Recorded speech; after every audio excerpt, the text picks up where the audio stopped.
नारायणं नमस्कृत्य नरं चैव नरोत्तमं देवीं सरस्वतीं व्यासं ततो जयम उदीरयेत्।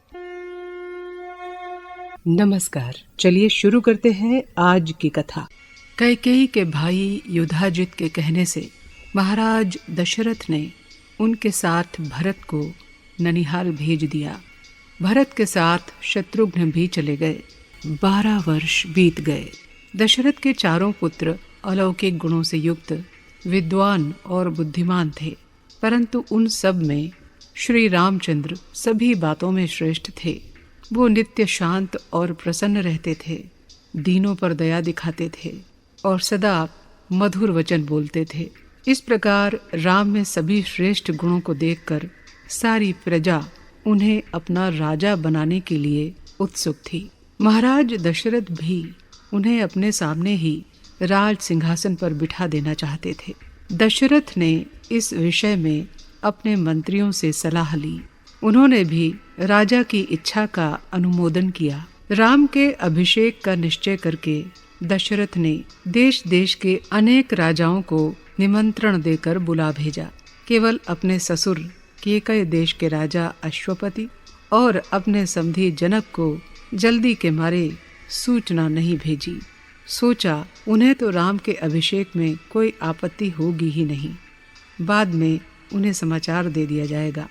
सभी सामंत राजाओं के एकत्र हो जाने पर एक दिन अपनी सारी सभा को जोड़कर राजा दशरथ ने सबके सामने अपना विचार प्रकट किया।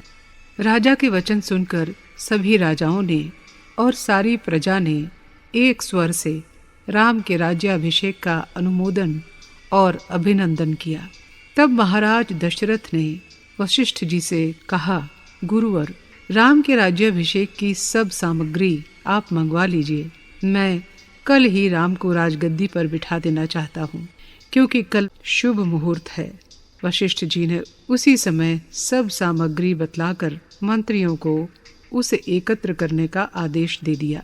तब महाराज दशरथ ने सुमंत्र से कहा, तुम जाकर अभी वत्स रामचंद्र को यहाँ ले आओ। सुमंत्र उसी समय रामचंद्र के महल गए और उनको अपने साथ ले आए। रामचंद्र ने सभा में आकर अपने पिता के चरणों में प्रणाम किया। राजा ने उठकर उन्हें गले से लगाया और आशीर्वाद देकर अपने पास सुंदर आसन पर बिठा लिया। इसके बाद दशरथ ने राम से कहा, बेटा, तुम मेरी बड़ी रानी कौशल्या के गर्भ से उत्पन्न बड़े बेटे हो। तुमने अपने गुणों से सारी प्रजा के हृदय में स्थान प्राप्त कर लिया है। इसलिए कल पुष्य नक्षत्र में मैंने तुमको राज सिंहासन पर बिठाने का निश्चय किया है। सब राजा लोग और सारी प्रजा तुम्हारे राज्याभिषेक का हृदय से अभिनंदन करती है। इतना कहकर राजा ने सभा विसर्जित कर दी। कौशल्या को ये शुभ समाचार सुनकर अपार आनंद हुआ। दशरथ ने अपने महल में जाकर सुमंत्र से फिर राम को बुला भेजा और उन्होंने पुनः राम से कहा, मैं तुम्हें अतिशीघ्र सिंहासन पर बिठा देना चाहता हूँ। इसका कारण ये है कि मैं कई दिनों से बुरे सपने देख रहा हूँ। मेरी राशि में सूर्य, मंगल और राहु की कुदृष्टि पड़ रही है।